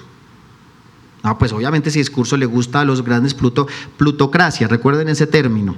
La plutocracia es el gobierno de los más ricos, de los súper ricos. Obviamente que ese modelo de Estado le sirve a gente como a los amigos de Trump, a Elon Musk, a los otros, pero eso no le favorece a la gente común y corriente. Y yo creo que esa va a ser la discusión aquí en Colombia en 2026. Creo que las cartas se van colocando sobre la mesa y bueno, vamos a hacer la discusión. ¿Con quién haremos? Y ese contexto, esa previa para responderte, ¿con quién haríamos alianzas? Con todos los demócratas y las personas que creen en la defensa de las instituciones y que creen que en la libertad no solamente dejar hacer. Esa es la noción más básica de la libertad, que es la libertad negativa. La libertad positiva es cuando tú tienes la posibilidad de hacer. Sí, aquí todos somos libres, no sé, aquí todos nos van a decir que usted es libre aquí de montar empresa. Bueno, tiene la posibilidad de montarla, ¿sí? Tiene la base inicial, tiene el capital inicial para montarlo. No necesariamente. Aquí todos son libres de estudiar. Aquí nadie te está diciendo que no puedes estudiar. Volvemos al ejemplo de la educación. O es que a los jóvenes en 11 le dicen es que tú no puedes estudiar. Aquí no hay nadie que te dice que no puedes estudiar. Ah, pero vaya a estudiar, a ver, pues si tienen la plata. Los que estamos acá tenemos la posibilidad de hacerlo. Y agradecemos a la vida, a Dios, a nuestros padres, a nuestro esfuerzo. pero la gran mayoría de los jóvenes en este país no, y se les dice que no pueden estudiar, no se les dice, pero pueden hacerlo o no. La libertad positiva es cuando se le dan las posibilidades reales de hacerlo, no solamente el no prohibirlo, sino el posibilitar que realmente se materialice. Esa es una misión más alta de la libertad, que tú puedas desarrollar tu proyecto de vida, y en eso está el Estado. Entonces creo que eso va a ser muy interesante, esa discusión ideológica en el 2026, así que bienvenidos. Yo creo que va a ser un gran frente amplio contra los neoautoritarismos y contra, por ejemplo, Milei, que se la pasara con ¿cómo es? Que es un serrucho, una motosierra. Nosotros sí sabemos que es una motosierra en nuestro país, ¿sí? Nosotros sí sabemos cuál es el legado de la motosierra en nuestro país. La motosierra para nosotros no es simplemente un performance. La motosierra para nosotros sí fue el estado de violencia más bajo y más ruin que ha tenido la humanidad, que con la misma motosierra se descuartizaban a los campesinos allá en los Montes de María, en el Aro. Nosotros sí sabemos que es de motosierras, para nosotros no es simplemente un performance. Y creo que en ese sentido va más allá. Ellos van a querer decir, el 2026 va a ser el socialismo, el castrochavismo. Oiga, pero no dijeron en la campaña anterior que nos íbamos a volver como Venezuela si ganaba Petro. Dígame en qué nos hemos vuelto como Venezuela, la verdad. Hemos respetado las instituciones, las elecciones, hemos respetado los fallos de los jueces. Dígame, ¿nos hemos vuelto un país petrolero? ¿Qué hemos hecho? Que planteamos los debates, sí, claro, planteamos los debates, tenemos todo el derecho de hacerlo. Pero ese cuentico que nos vamos a volver como… dicen todo el tiempo, están diciendo, es que Petro se va a reelegir, ¿y Petro cuándo? Había un congresista del Centro Democrático que decía, es que Petro va a cerrar el Congreso. A ver… Creo que la política, bueno, eso es una conversación muy bonita, el tema de los medios de comunicación, que es la mediocracia, ¿no? El otro poder en el Estado, es un poder fáctico real, y creo que eso parte, pues Trump ganó así, con Fox. Creo que eso nos vamos a enfrentar para el 2026, la democracia y la libertad contra esos intentos autoritarios y en contra de la agenda de derechos. Gracias, David. Ahora queremos escuchar también algunas preguntas de estudiantes, profesores y miembros de la comunidad académica de la Universidad Javeriana. Por eso escucharemos primero la pregunta de Mateo Ortiz, profesor e investigador del Observatorio Javeriano de Juventud. Muchas gracias. David, con usted, de hecho, nosotros trabajamos el primer intento de la evaluación participativa de la política de juventud cuando usted estaba en la Secretaría. Y algo que seguimos notando es que con muy buen agrado las políticas públicas de juventud se han esparcido por todas partes. Pero nuestra última encuesta que hicimos el 2024, la encuesta nacional de juventudes Voces Resilientes, muestra que todavía la brecha sigue siendo muy amplia. Los datos que han presentado en esta conversación lo muestran. Y por el otro lado tenemos una necesidad de las y los jóvenes de ser también parte de estos procesos de política pública. ¿Qué cambios tenemos que hacer en las políticas públicas para que estas realmente sean transformadoras y que también logren involucrar a las y los jóvenes en este tipo de procesos desde la implementación hasta su evaluación? Muchas gracias. Muchas gracias. Sí, yo aprendí mucho aquí en el Observatorio de Juventud de la Javeriana, sobre todo el tema de las formas de participación diferenciadas de la juventud. Y parte de eso, hoy los jóvenes se expresan políticamente de muchas maneras. El hecho de hacer un grafiti es una expresión política, la danza, el canto, va más allá del tema electoral, ¿sí? Y lo aprendí mucho, insisto, de aquí de la Javeriana, cuando pudimos articular.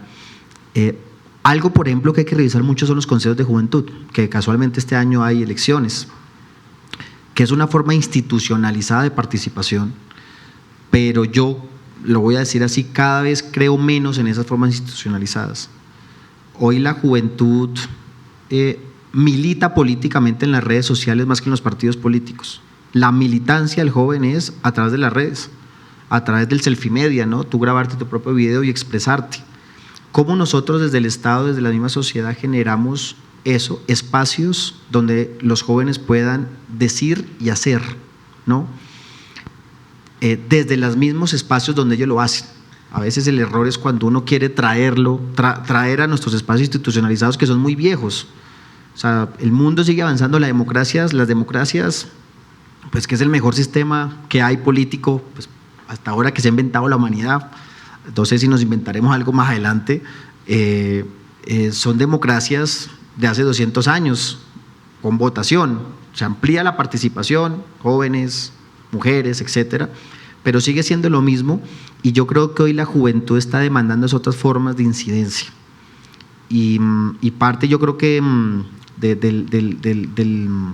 del error del Estado es institucionalizar las formas de participación. No tendría yo una fórmula, porque creo que la misma juventud debería decirlo, debería trabajarlo, debería proponerlo, y lo que deberíamos hacer más bien es propiciar esos espacios, desde sus mismas formas de decir, desde sus mismas formas de hacer, desde sus mismas formas de incidir. Y por último, eso sí, con poder. Hablar de participación sin poder es también un canto a la bandera. Eso, y sobre todo aquí en Bogotá, que nos hemos inventado tantas mesas de participación en todo sentido, de todo sentido. Parte de pronto eso es la limitación de los consejos de juventud. La gente participa de todo, pero no decide. Tú participas, pero al final, pues sí, participaste muy bien, pero ¿dónde fue tomado en cuenta lo que se opinó, lo que se dijo? Nosotros en Bogotá Humana intentamos con algo que se llamaban presupuestos participativos, que de por sí también los hicimos en juventud. Hicimos presupuestos participativos territoriales y poblacionales y parte de la juventud, y eso es un aprendizaje, que la misma juventud pueda, desde sus mismos quehaceres, expresiones, diversidad, las juventudes, proponer e incidir como ellos quieren y no como el Estado quiere que incidan. Y creo que eso está por construirse. Gracias. Gracias, Mateo. La siguiente pregunta la hace Carol Arrieta, estudiante del Semillero de Representación Política.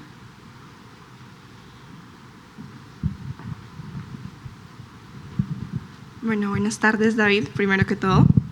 Y bueno, desde el Semillero de Representación Política queríamos saber ¿qué características cree usted que le diferencian de ser un político que hace parte de los mismos de siempre, que es un tema que usted mismo ha tratado?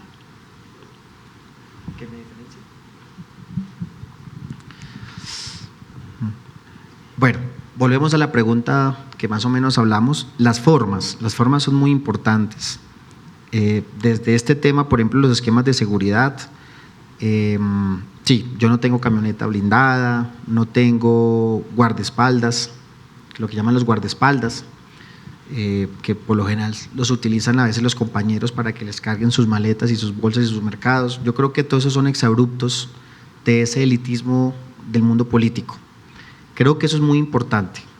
Cuando yo voy en Transmilenio y la gente me reconoce, pues sí, algunos me critican y está bien, pues con tal de que no le peguen a uno, todo está bien, pero y hace parte de la democracia. Algunos celebran, dicen, bueno, qué bueno ver un político así, pero algo que lo que me quiero cuidar completamente, y es que yo creo que la gente puede entender que los políticos se equivoquen, nadie es infalible, ¿no? Todos nos podemos cometer errores, pero lo que más castiga a la gente y sobre todo a la juventud es la incoherencia, y es muy duro ser coherente en política, porque la política es el arte de andar sobre contradicciones, y se lo digo con el corazón en la mano, porque la política es el lugar en el que tú estás mediando dos cosas: unos sueños, un deber ser, un mundo que tú quieres construir, llámelo como lo quieras llamar, pero al cual tú le apuestas, pero también una realidad concreta que te ata, relaciones de poder, ¿sí?, en las cuales tú estás inmerso. Eso es el Congreso. El Congreso uno va ya a discutir y a plantear, pero al final, ¿qué determina? La votación. La votación, y la votación influye en una mano de intereses de todo tipo. Entonces uno siempre está en ese punto en el cual, cómo uno coloca los valores más altos de la sociedad con una realidad donde hay un sinnúmero de intereses, de visiones de país, de vida, de todo, y eso hay que tratar de manejarlo, y pues a veces no sale bien, a veces uno pierde o a veces gana, y eso es lo que yo llamo la contradicción. La política, ser política es el arte de poder caminar sobre la contradicción, tratando de manejar la coherencia y recibiendo ataques de todo tipo. Entre más uno va creciendo, pues más se vuelve objeto de ataques, y hay ataques que, digamos, todos los ataques políticos son bienvenidos, pero cuando ya es personal, cuando ya es sobre la mentira, cuando te montan cosas, cuando te hacen, digamos, lo digo así, parte de nosotros que somos los alternativos, entre comillas, lo digo entre comillas porque son muchos alternativos de varios partidos, parte de lo que hemos sido objeto nosotros es decirnos: ustedes no son diferentes, ustedes son iguales a los demás. ¿Sí? Eso es parte de una narrativa. Ustedes son lo mismo, ustedes que se creían que eran diferentes no son tan diferentes. Y eso es un golpe que va más allá de una discusión política, es un golpe al nombre, es un golpe al hacer, es un golpe a tu moral. Y en el mundo de las fake news y el mundo de la mediocracia, eso es complejo de lidiar, ¿sí? Pero bueno, repito, yo creo que tiene uno el derecho a equivocarse, más no de perder la coherencia, y eso es lo más que intentamos hacer. Gracias por tu pregunta. Gracias. Muchas gracias. Gracias, Carol. Y ahora invitamos a Kendi Fajardo, estudiante del Semillero de Feminismo y Política Internacional Semillas y Brujas.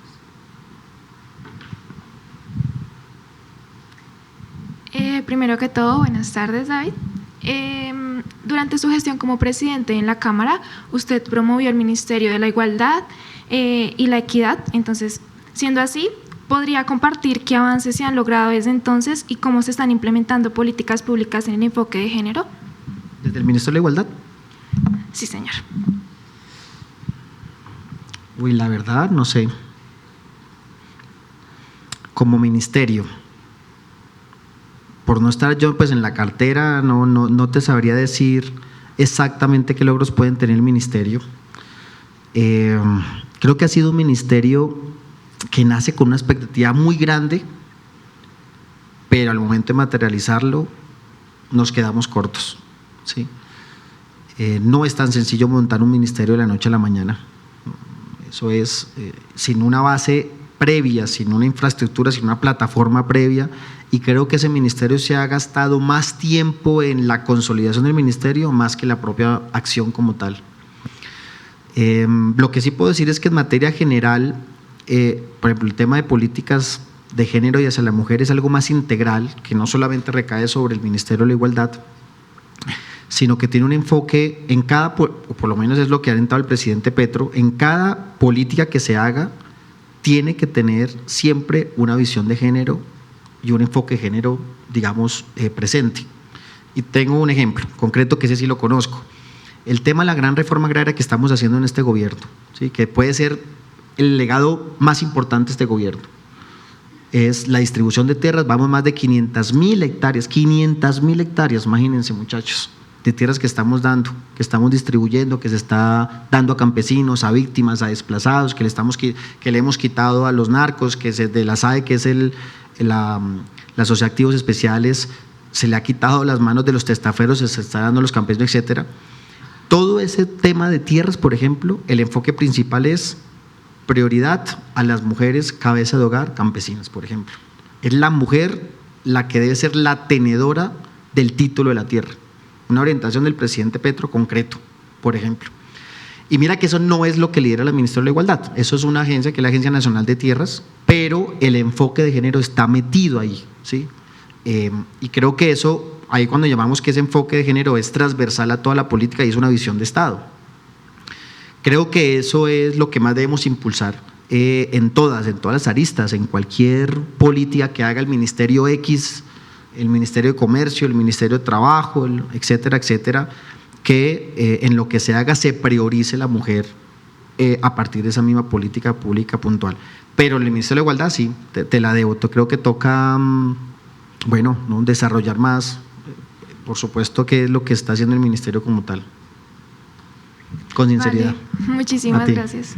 Gracias, Kendi. Escuchemos ahora la pregunta de Andrés Giraldo, profesor del Departamento de Economía.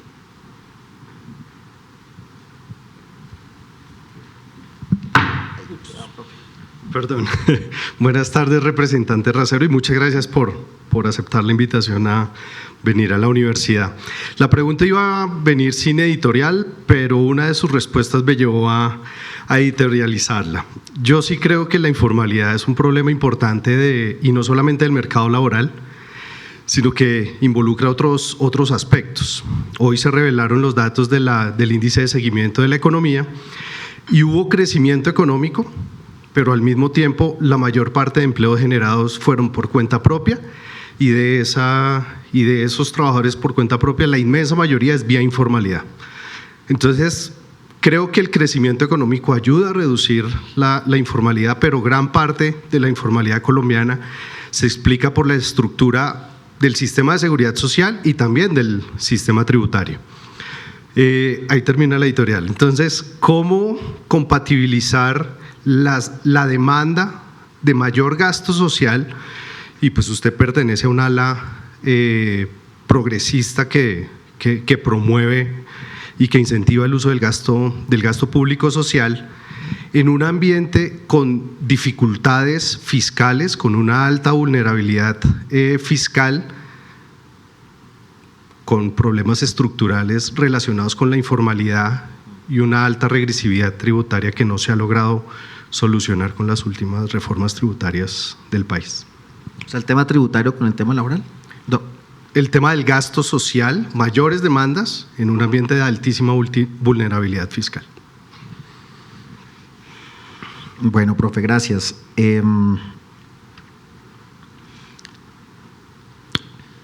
Bueno, en un escenario como el nuestro hoy, en la fotografía de hoy, sí hay que priorizar. Evidentemente hay que priorizar, y sí creería que el gobierno está llamado a enfocarse en eso que llamamos gasto público, pero que al final debe ser considerado como inversión, ¿sí? Al final es inversión. Porque cuando se habla del empresariado es inversión, pero cuando se habla del Estado es gasto, ¿no? El Estado hace inversión, pues dependiendo obviamente dónde lo utilices, y debería priorizarse justamente en aquellos sectores donde genere cadenas de valor o genere impactos económicos hacia atrás y adelante. Por ejemplo, algo que nos ha faltado en este gobierno, la infraestructura, por ejemplo. Infraestructura, que todos sabemos muy bien, es un motor pues, de desarrollo, de crecimiento. Meter en temas de vivienda impacta a 20 sectores más, ¿sí? Que posibilitan justamente lo que es la construcción de vivienda. Yo creería que tenemos que priorizar en eso. Yo no descarto, profe, también de verdad la posibilidad de hacer renegociación de la deuda. Creo que es necesario. El gobierno la semana pasada sacó la formulita de adelantar los impuestos del otro año, profe, ¿cierto? Hacer posible para tener más posibilidad de recaudo este año para poder hacer esa inversión social. Entonces sí creo que hay que priorizar, mirar si es posible pagar menos de deuda, cumpliendo los protocolos y las adecuaciones. En ningún momento, desde mi parte, tendríamos que pensar en romper la regla fiscal. Creo que eso es un mensaje para nada positivo ante los mercados, lo que sea, pero sí es cierto que necesitamos liberar presupuesto. Es más, ese tema de la deuda, no solamente la deuda que tenemos oficial, acreedores como tal, internacionales o nacionales, sino también eso que no se contabilizaba como deuda, por ejemplo, lo que era el pago a Ecopetrol por el subsidio de gasolina. Sí, eso realmente es una deuda del gobierno central, pero eso no entraba en el tema de la deuda, ¿no? Y eso fue una papa caliente que nos dejó el presidente Duque, y que este gobierno, con una decisión completamente antipopular, ¿qué gobierno en el mundo se atreve a quitar subsidios a la gasolina? ¿No? Y eso es una decisión política costosa, ¿sí? Pero sensata, racional, prudente, responsable, pero es costoso. Allá hago la coñita, profe, y todos, ahí está el talante, hay que tomar decisiones. Aquí le da que este gobierno es populista, a ver, qué mayor antipopulismo que ese, ¿sí? Quitar subsidio de la gasolina para que nos acribillen en redes y la oposición nos diga que crecimos, pero tocaba hacerlo. Cierro ese paréntesis.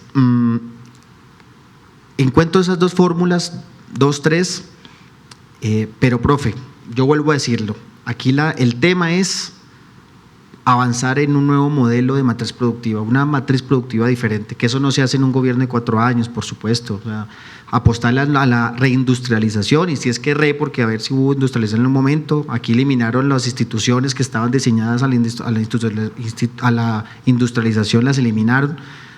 Apostarle a eso, apostarle al agro de manera sostenida en el tiempo, apostarle al turismo, apostarle a otro tipo de ingresos.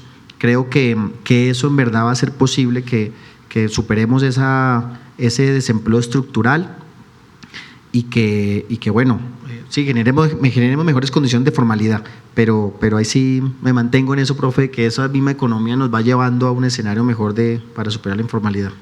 Muchas gracias. Ahí más o menos le respondí, profe. Gracias. Gracias. Bueno, muchas gracias al profesor Andrés.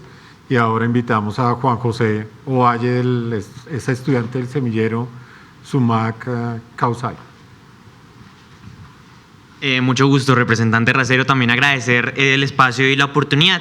Es una pregunta concreta que también yo creo que va direccionada al actual congresista de la República, el actual representante de la Cámara, pero que también se puede responder sobre esa línea de continuidad del gobierno progresista, por ejemplo, entre bajo un gobierno suyo. Entonces, ¿cómo cree usted que se puede hacer desde el Congreso de la República a partir del 2026 en un nuevo gobierno progresista para retomar las reformas sociales propuestas por el actual gobierno del presidente Petro? Y no solo retomar estas reformas sociales, sino hablar de nuevas reformas sociales que nos permitan solventar los problemas de, por ejemplo, las plataformas de igualdad y equidad que existen en el país, pero que, por ejemplo, no se pudieron resolver a través del ministerio, como lo vimos en demás preguntas. Entonces, también, ¿cómo podría hacerlo? ¿Consideraría cambiar la sustancia de las reformas que ya fueron presentadas? ¿Consideraría llegar a consensos, por ejemplo, con la oposición que se le está haciendo en este momento desde el Congreso de la República? Y, por último, ¿cómo sustentar y garantizar la viabilidad fiscal de las mismas reformas, que hemos visto que es algo que ha criticado incluso la Corte Constitucional? Lo de las reformas es algo que este gobierno va a insistir y persistir, porque realmente es herencia de ese gran estallido social por lo cual terminamos elegidos. Por eso no es un tema de terquedad del presidente Petro, no es un tema de terquedad nuestro, el pacto histórico. Realmente estamos nosotros cumpliendo una promesa de campaña y sobre eso pues nos mantenemos. En un país donde es muy usual que el político prometa algo y que al final no lo haga. No, nosotros nos mantenemos. Nosotros en campaña decíamos que íbamos a reformar el sistema de salud, en campaña dijimos que íbamos a reformar el tema laboral, el tema pensional.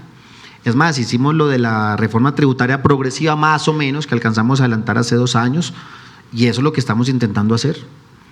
¿Qué es lo que ocurre? Claro, que nos encontramos con una discusión de un conflicto político tan fuerte que hay posibilitado ese avance. Es más, yo creo que nosotros logramos más consensos con ese mundo social más que con el mundo político. Les trae a colación lo de la reforma pensional. Tal vez la reforma pensional es la reforma que desde un principio tenía más aceptación.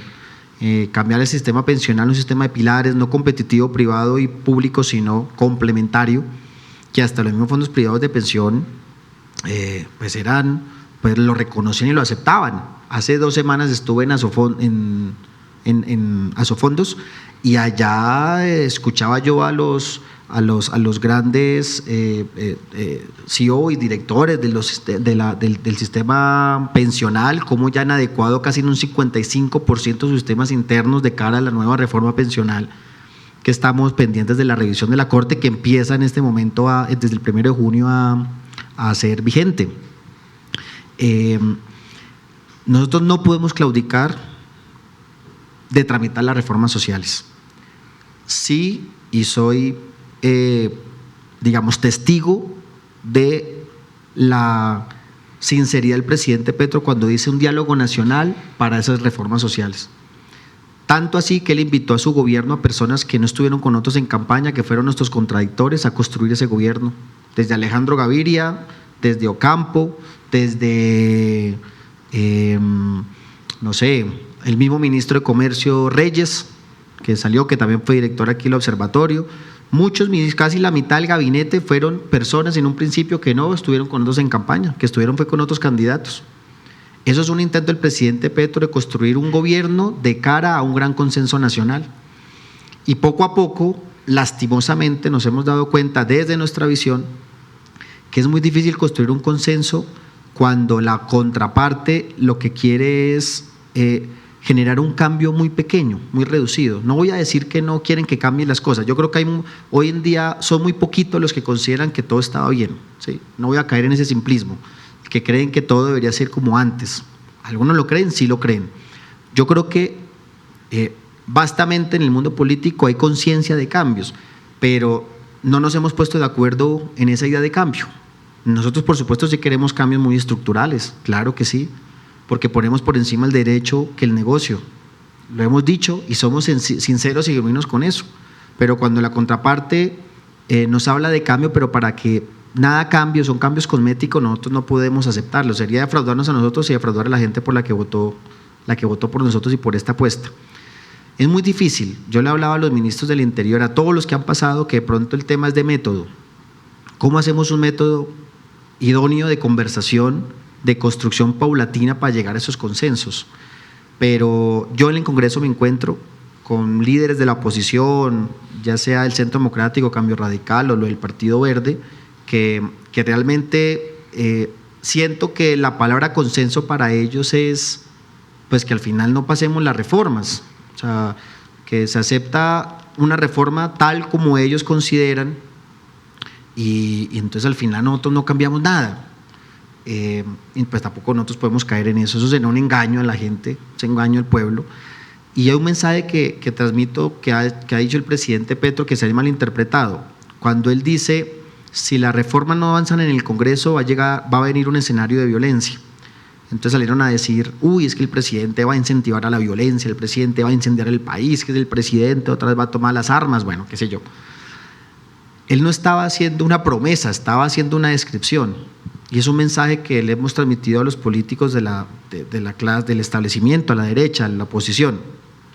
Nosotros llegamos al gobierno como primer gobierno izquierda y progresista para hacer los cambios de manera pacífica, porque creemos en las instituciones, como lo cree el presidente Petro cuando hizo el proceso de paz en el 90, y que pese a que le hayan matado a gran parte del M-19 desmovilizado, como a Carlos Pizarro, ellos se mantuvieron en la palabra.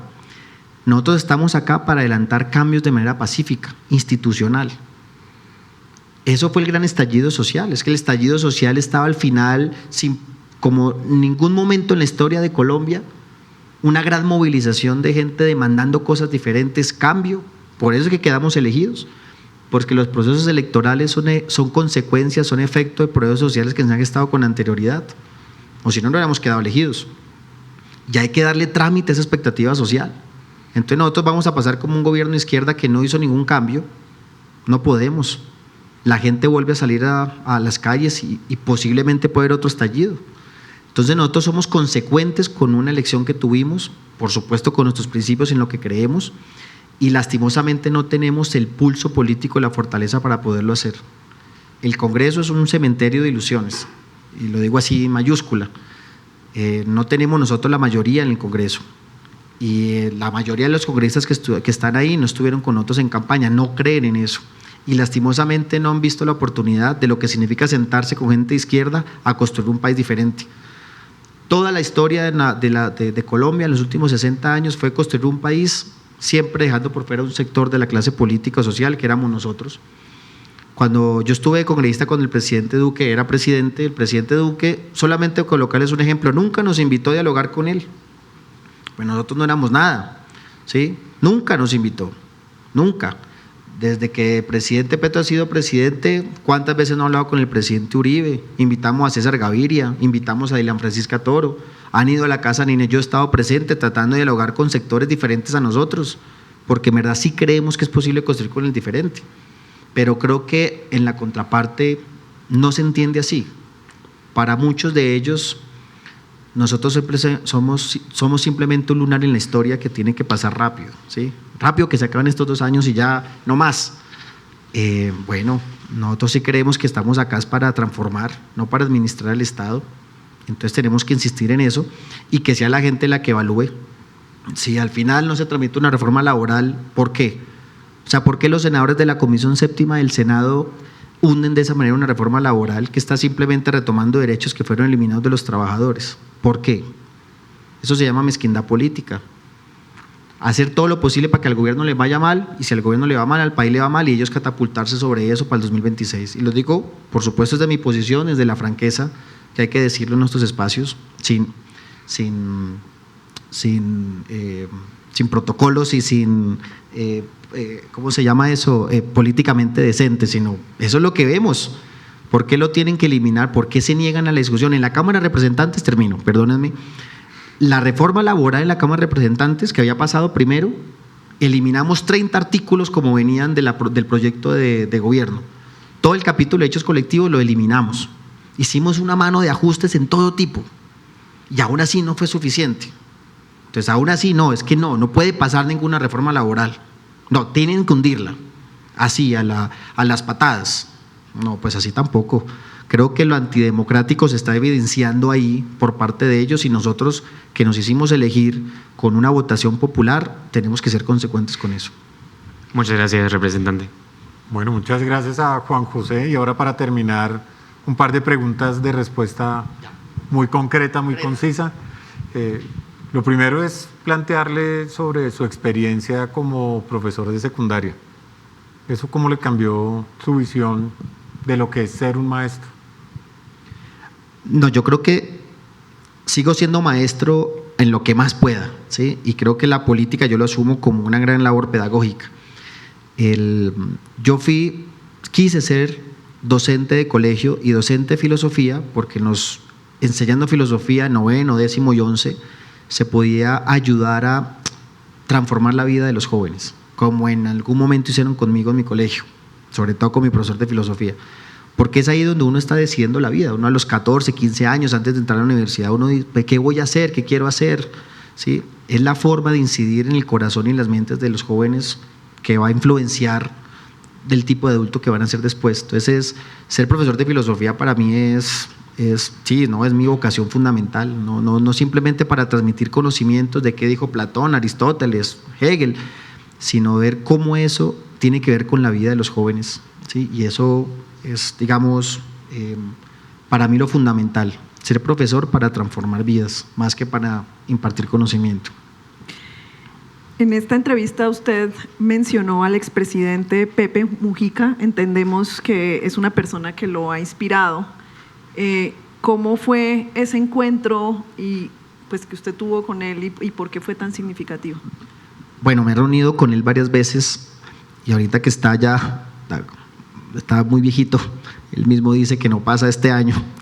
El presidente Pepe Mujica, conocido como el presidente más pobre del mundo, tiene que ver con esas primeras preguntas que dialogamos hoy, es entender la política como servicio y la política como ejemplo, de que vinimos a dar ejemplo y no vergüenza, de entender que, y de él he bebido estas fuentes de este pensamiento de lo que son las formas de la política, de él seguir viviendo en la casita que vivía desde antes, seguir teniendo su carro viejo, entender que su mensaje fundamental de que el poder no cambia a las personas, sino que las muestra realmente como son, y que uno tiene que hacer todo lo posible para no dejar de ser lo que uno era antes de ser político, ¿sí? Creo que eso es lo más importante, que el político no se desconecte de cómo vive su pueblo. Es la única manera de resolver los problemas del pueblo, cuando sigue viviendo como él, como su pueblo. Y creo que es el ejemplo, es un ejemplo de ética, de coherencia, de lucha, de persistencia, y por eso es para mí uno es como de mis referentes, el presidente más pobre del mundo. Pues David, muchas gracias por aceptar esta invitación de la Universidad Javeriana a compartir su visión de país, y a todas y todos muchas gracias también por acompañarnos a Colombia 2050, propuestas de país. Gracias. No, muchas gracias a usted la invitación y qué pena la extensión. Muchas gracias por la oportunidad.